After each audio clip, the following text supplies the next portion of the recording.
Yes news में आप सभी दर्शकों का स्वागत है। मैं आपके साथ इलियास बड़ेघर। आइए देखते हैं आज की खबर क्या कहती है। 10% ಆಯ್ತು ಮಾತಾಡ್ಲಿ ಹಿಂದುಳಿದ ಜನ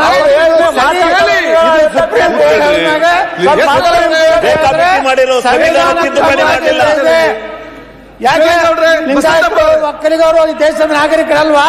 ಯತ್ನಾಳ್ ನಾವೇ ಯಾಕೆ ನಮ್ಮ ಹಕ್ಕನ್ನು ಕೇಳಲ್ಲ? ಮೀಸಲಾತಿಗೆ ನಾವು ವಿರೋಧ ಇಲ್ಲ. ಮುಖ್ಯಮಂತ್ರಿಗಳು ನೀವು ನಿಮ್ಮ ಜನಾಂಗನ ಯಾಕೆ ಕೇಳ್ತಾ ಇಲ್ಲ? ನೀವೇ ಅದರ ಬಗ್ಗೆ ಮಾತಾಡುವುದಿಲ್ಲ ಇವತ್ತು. ಯತ್ನಾಳ್ ನೋಡಿ ವಸಂತ ಬರೇ, ನಿಮಗೆ ಬುದ್ಧಿ ಜಾಸ್ತಿ ಗೊತ್ತಿದೆ, ಇಲ್ಲಿ ತೋರಿಸ್ಬೇಕಂತ ಇಲ್ಲ, ಗೊತ್ತಾಯ್ತಾ? ಅವರಲ್ಲಿ ಮಾತಾಡಿ ನೀವೇನು ಅವ್ರಿಗೆ ಮಾತಾಡ್ತೀರಿ? ಮುಖ್ಯಮಂತ್ರಿ ಎದ್ದು ಇಲ್ಲಿ ನಿಂತಿದ್ದಾರೆ, ಫಸ್ಟ್ ಅದು ಕಲೀರಿ. ಮುಖ್ಯಮಂತ್ರಿ ಎದ್ದು ನಿಂತಾಗ ಯಾರು ಹೇಳ್ಬಾರ್ದು ಅಂತ ಹೇಳಿ ಅವ್ರು ಹೇಳ್ತಾರೆ, ಅದಕ್ಕೆ ಮುಖ್ಯಮಂತ್ರಿ ಇದ್ದಾರೆ, ಅದನ್ನ ಹೇಳ್ತಾರೆ ಅವ್ರಿಗೆ. ನೀವು ಸರಿ ಇದ್ರಲ್ಲ, ಅವರನ್ನು ಸರಿ ಮಾಡುದು. ಎತ್ತಲ್ಲ ಅವ್ರೆ, ನೀವೆಲ್ಲ ವಿಚಾರ ಎಲ್ಲ ಹೇಳಿದ್ರಿ, ಮುಖ್ಯ ಅದಕ್ಕೆ ಕ್ಲಾರಿಟಿ ಯಾಕೆ ಎದ್ದು ಮಾತಾಡಿದ್ರಿ ಮಧ್ಯದಲ್ಲಿ? ಮಾನ್ಯ ಅಧ್ಯಕ್ಷರೇ,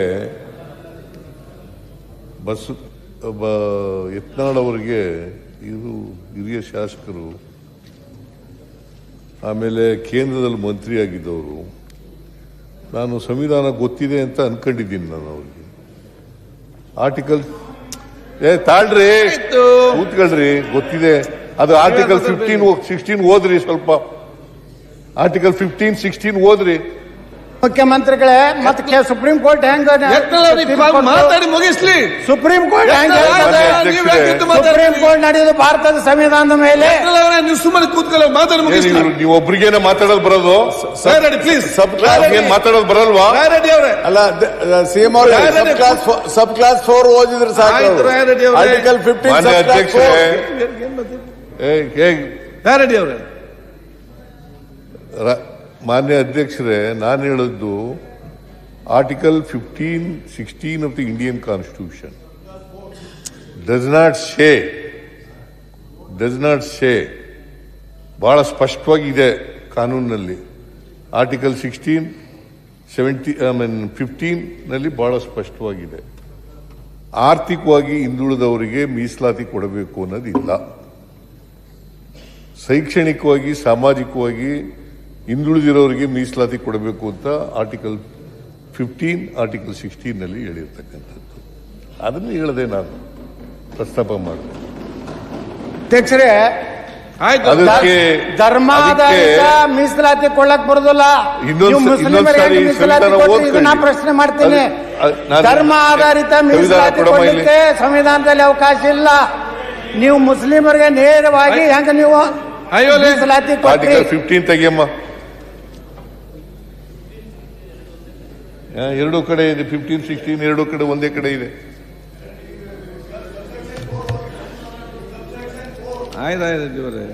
ಇಲ್ಲಮ್ಮ,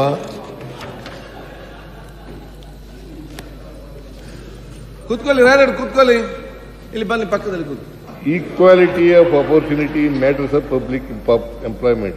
There shall be equality of opportunity for all citizens in matters relating to employment or appointment to any office under the no citizen shall, on grounds only of religion, race, caste, sex, descent, place of birth, residence of any of them, be ineligible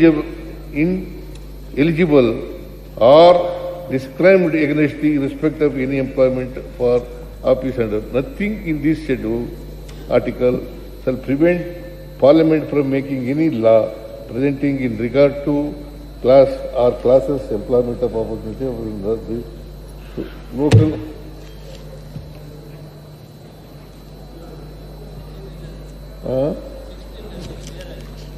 Plus 4. 15 ಇಲ್ಲಿ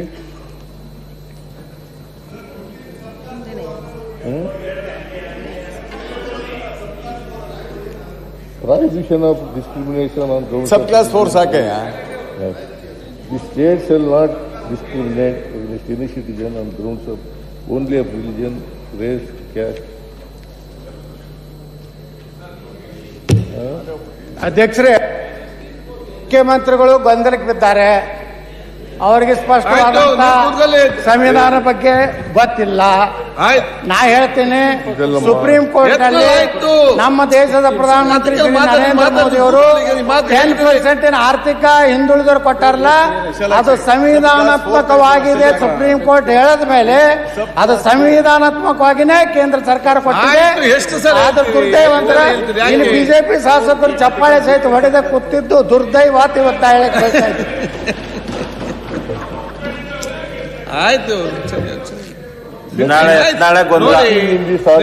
ಅನುಭವ ಈ ರೀತಿ ಮಾನ್ಯ ಅಧ್ಯಕ್ಷರೇ, nothing in this article shall prevent the state from making any provision for reservation in matters of promotion or consequential authority, seniority or any class or classes of force or under the state in favor of scheduled castes and scheduled tribes in which opinion of state are not adequately represented in the services.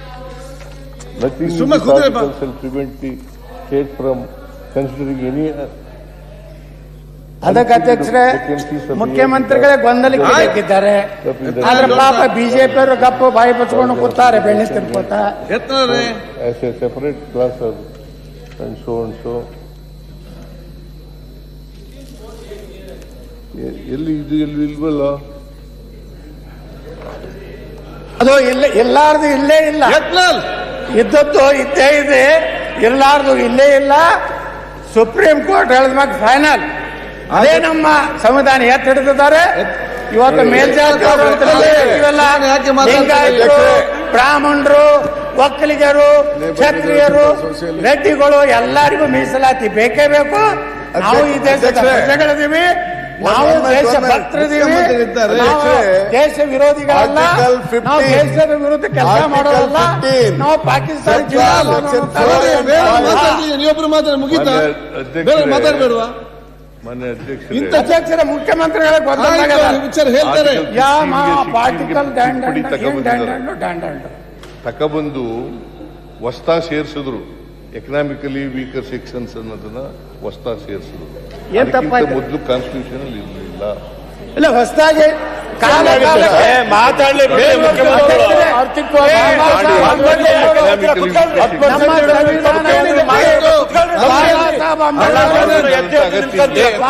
ಸ್ಪಷ್ಟವಾಗಿ ಹೇಳಿದ್ದಾರೆ.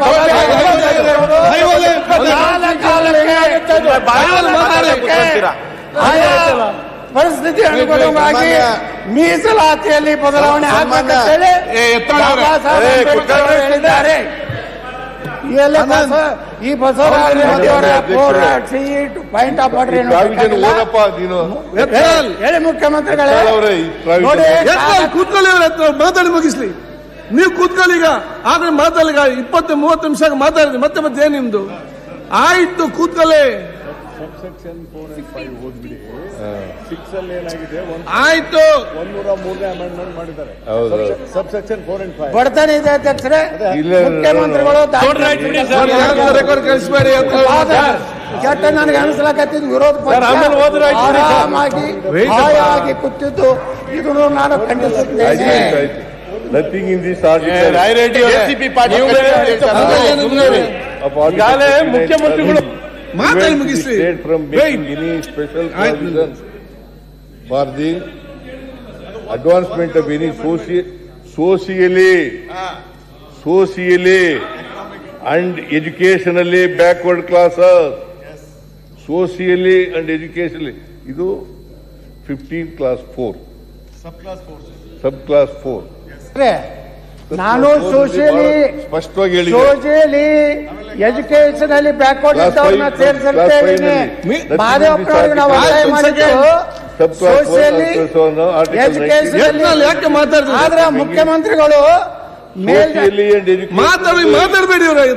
Socially and education ಅಲ್ಲಿ ಇವತ್ತು ಏನು 10% ಕೊಟ್ಟಿದ್ದು ವಿರೋಧ ಮಾಡ್ತಾರೆ.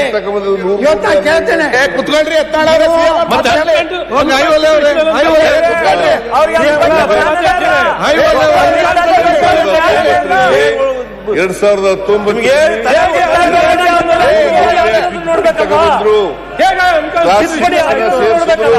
Original constitution ಮುಖ್ಯಮಂತ್ರಿಗಳು ಇವರೆಲ್ಲ ತಮ್ಮ ಸಮುದಾಯಕ್ಕೆ ಅಂತ ಇದೆಯೇ ಹೊರತು ಎಕನಾಮಿಕಲಿ ಅನ್ನೋ ಪದ ಇಲ್ಲ.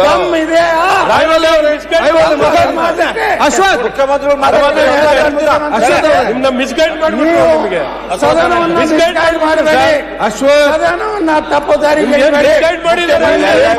ಕೇಳ್ರಿ ಪೇಷನ್ಸ್ ಅಲ್ಲಿ. ಅಶ್ವಥ್ ನಿಮಗೆ ಅವ್ರು ಹೇಳ್ತಾರೆ ಕೇಳ್ರಿ ಮುಖ್ಯಮಂತ್ರಿಗಳು. ಸಾಕು ನಿಮ್ ಅಧ್ಯಕ್ಷ ಒಂದ್ ಮಿನಿಟ್ ಅವರೇ ಕೇಳ್ರಿ. ಅಶೋಕ್ ಅವರೇ ದಯವಿಟ್ಟು ಅಶೋಕ್ ಅವರೇ ದಯವಿಟ್ಟು ಸರ್. ಅಧ್ಯಕ್ಷರೇ ಪ್ಲೀಸ್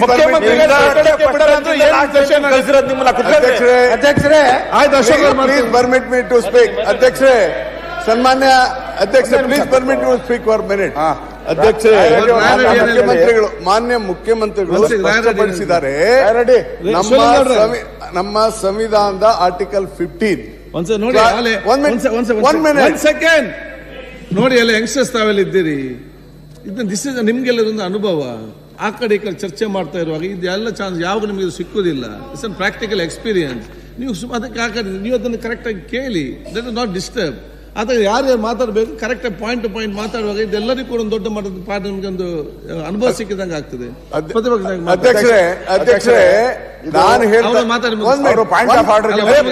ಏನ್ರಿ ಅಶೋಕ್ ನಾನೇನ್ ಪಾಯಿಂಟ್ ಆಫ್ ಆರ್ಡರ್ ನಾನು ಹೇಳ್ತಾ ಇರೋದು ಸನ್ಮಾನ್ಯ ಅಧ್ಯಕ್ಷರೇ, ಮಾನ್ಯ ಮುಖ್ಯಮಂತ್ರಿಗಳು ಏನು ಸಂವಿಧಾನದ ವಿಚಾರವನ್ನು ಹೇಳಿದ್ರು, ಶೆಡ್ಯೂಲ್ ಕಾಸ್ಟ್, ಬ್ಯಾಕ್ವರ್ಡ್ ಕ್ಲಾಸ್ ಮತ್ತು ಶೆಡ್ಯೂಲ್ ಟ್ರೈಬ್ಗಳಿಗೆ ಸಂವಿಧಾನವನ್ನ ಬರೆದಂತ ಸಂದರ್ಭದಲ್ಲಿ ಎಕನಾಮಿಕಲಿ ವೀಕರ್ ಸೆಕ್ಷನ್ಗೆ ಯಾವುದೇ ರಿಸರ್ವೇಶನ್ ಕೊಡುವಂತ ಬರೆದಿಲ್ಲ. ಅದಕ್ಕೆ ಅಧ್ಯಕ್ಷರೇ ಆರ್ಟಿಕಲ್ 15 ಸಬ್ ಕ್ಲಾಸ್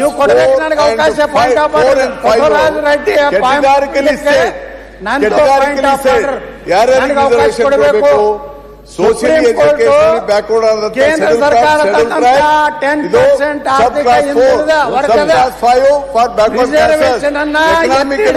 ಸೆಕ್ಷನ್ಗೆ ಇರಲಿಲ್ಲ. ಸಬ್ ಕ್ಲಾಸ್ ಆರ್ ತಂದು ಅದಕ್ಕೆ ಸಂವಿಧಾನದ ತಿದ್ದುಪಡಿಯನ್ನು ಯಾವ ಮಾಡಿದ್ರು 2019 ನಲ್ಲಿ ಸಂವಿಧಾನದ 103 ತಿದ್ದುಪಡಿಯನ್ನ ತಂದು ಎಕನಾಮಿಕಲಿ ವೀಕರ್ ಸೆಕ್ಷನ್ಗೆ 10% ತಂದಿದ್ದಾರೆ.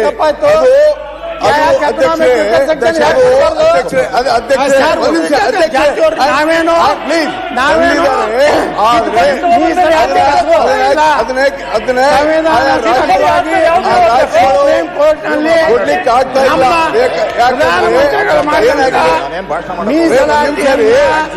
ಎತ್ತಿ ಹಿಡಿದ್ರೆ ಪ್ಲೀಸ್ ನಾವು ನೀವು 75% ಮಾಡಿ ನಮ್ಮ ತಪ್ಪಿಲ್ಲ. ಯಾಕೆ ಮಾಡಕ್ ಆಗ್ತಾ ಇಲ್ಲ ಅಂತ ಹೇಳ್ತಾ ಇದ್ದೀನಿ. ಮಾಡ್ಲಿಕ್ಕೆ ಆಗ್ತಾ ಇಲ್ಲ ಅಂದ್ರೆ 50% ರಿಸರ್ವೇಶನ್ ನ್ಯಾಯ ಸಿಗಬೇಕು. ನಾವು ವಿರೋಧ ಮಾಡಲ್ಲ. ಫಸ್ಟ್ ಕೊಟ್ಟು ಮಾಡ್ಕೇವ ಮೊದ್ಲು. ಆಯ್ತು. ಈಗ ಅಶೋಕ್ ಅವರು ಹಿಂಗಾಗಿ ಅಧ್ಯಕ್ಷರೇ ಮುಖ್ಯಮಂತ್ರಿಗಳು ಹೇಳಿದ್ ಸರಿ ಇದೆ. ಹೇಳಿದ್ರಲ್ಲ ಸಬ್ಸೆಕ್ಷನ್ 4-5 ಸಬ್ಸೆಕ್ಷನ್ 6 ಅಲ್ಲಿ ಅಮೆಂಡ್ಮೆಂಟ್ ತಂದಿದ್ರಿ. It's a later stage. ಆದ್ರೆ ಅಧ್ಯಕ್ಷರೇ 50% ಇಂತ ಹೆಚ್ಚು ರಿಸರ್ವೇಶನ್ ಕೊಡುವಂತ ಸಂದರ್ಭದಲ್ಲಿ ನಮ್ಮ ರಾಜ್ಯದಲ್ಲಿ ಮಾಡ್ಲಿಕ್ಕೆ ಸಾಧ್ಯ ಆಗ್ತಾ ಇಲ್ಲ. ನಮ್ಮ ರಾಜ್ಯದಲ್ಲಿ ಮಾಡ್ಲಿಕ್ಕೆ ಸಾಧ್ಯ ಆಗ್ತಾ ಇಲ್ಲ. ಅದಕ್ಕಾಗಿ ನಮ್ಮ ಮುಖ್ಯಮಂತ್ರಿಗಳು 75% ರಿಸರ್ವೇಶನ್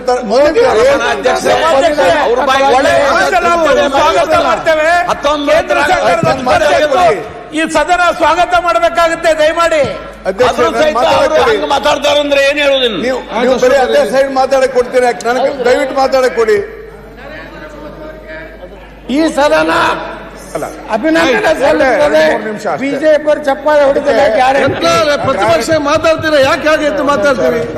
ನಿಮ್ಗೆ ಲಾಸ್ಟ್ ಸನ್ಮಾನ್ಯ जैसा कि आप सब जानते हैं कि आप सभी का प्यार हमारे साथ कायम है। इसी तरह से हमारे इस चैनल को प्यार करते रहिए और हमारी सारी खबरों को लाइक, शेयर और सब्सक्राइब करना ना भूलिए। हमारा यही मकसद है कि आपको हर खबर जो है जैसा है वैसा ही आपको हम दिखाते रहेंगे, ना किसी का पक्ष लेंगे, ना किसी के विरोध में जाएंगे। हमारे कदम सच के साथ।